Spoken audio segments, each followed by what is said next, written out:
దేశాన్ని విమర్శించే ముందు, దూషించే ముందు ఒక్కసారి ఇది ఆలోచించు. నీ తల్లి నిన్ను 9 నెలలే తన కడుపులో మోస్తుంది.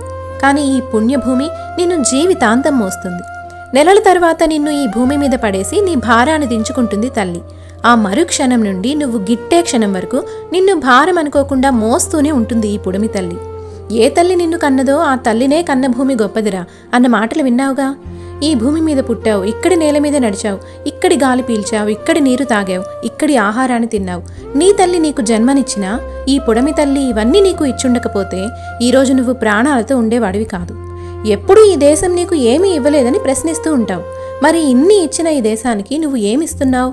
ఏమివ్వగలవు? కన్న తల్లి రుణమైనా తీర్చుకోగలవేమో కానీ ఈ పుడమి తల్లి రుణం ఏం చేసినా తీర్చుకోలేం.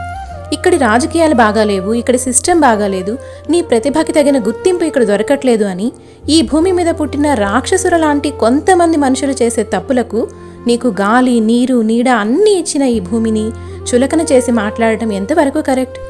కుటుంబంలో లోపాలు ఉంటే సరిచేసుకుంటాం, సరిదిద్దడం కుదరకపోతే సర్దుకుంటాం.